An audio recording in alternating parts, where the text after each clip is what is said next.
Staying with law enforcement now, soccer fans in Wales were outraged when they arrived at the stadium in Cardiff to find police vans outfitted with real-time facial recognition equipment scanning the faces of all those passing through its gates, looking for banned rabble-rousers who have incited violence at past matches, others on a so-called watch list wanted for various other crimes as well. Many fans protested this move by covering their faces with scarves and other makeshift masks as they moved through the surveillance area. So it appears now that Great Britain is the testing ground among other Western nations for this type of very invasive technology. Joining us for his take on all of this, former UK MP George Galloway is joining us. So George, it is a slippery slope, this technology. The British, long accustomed to CCTV cameras monitoring civilian movements all over town. There's something like over 500,000 in just London alone.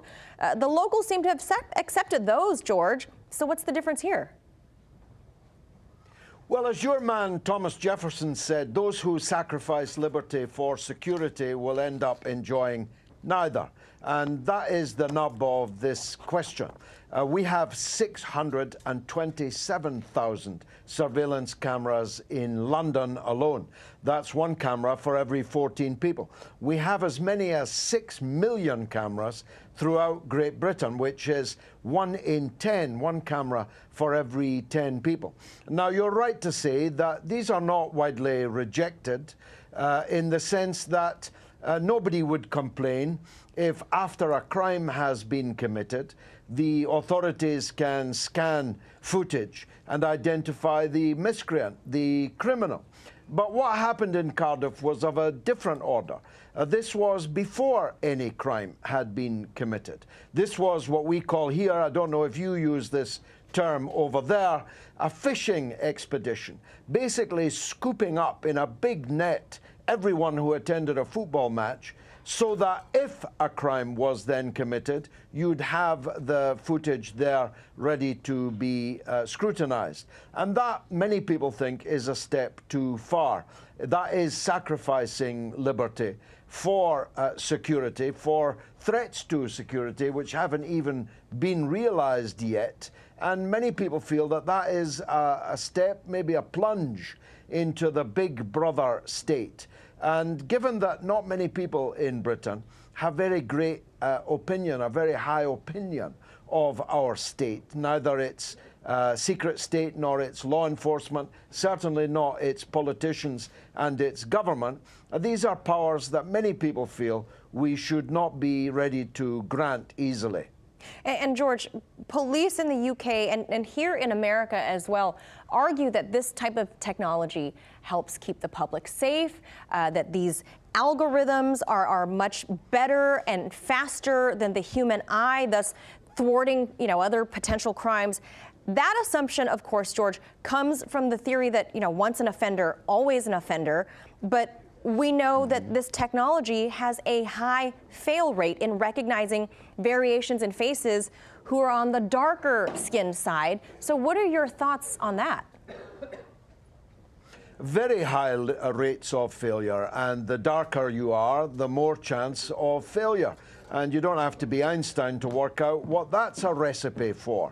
A doubling down, basically a galvanizing of an already existing feeling amongst people of color that they are racially profiled, they are unfairly targeted. And in the case of facial recognition technology, that happens to be true.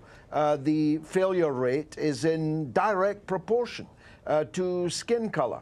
And therefore, that's another area of suspicion and danger in the widespread use of this technology.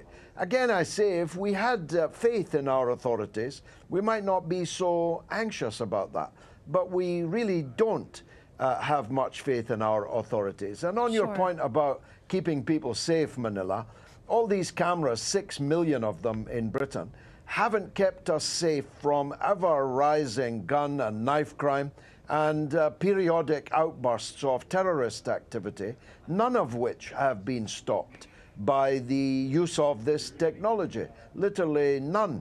In fact, quite often, you know, perhaps shouldn't say this publicly, quite often these cameras aren't even working. Certainly when you ask the police to review footage, you often find that there was no film in the camera, or it was broken, and so on. So we don't feel all that reassured from fear of crime and terror by this enormous. We are the most surveyed population in the whole world. Do you know that?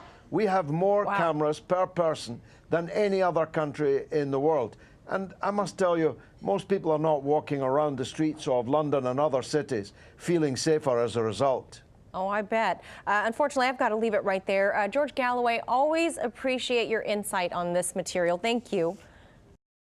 Hey YouTube, thanks for checking out our channel. We hope you enjoyed the video. We have tons of content for you just like this. For more of RT America's one-of-a-kind news and analysis, be sure to subscribe and never stop questioning more.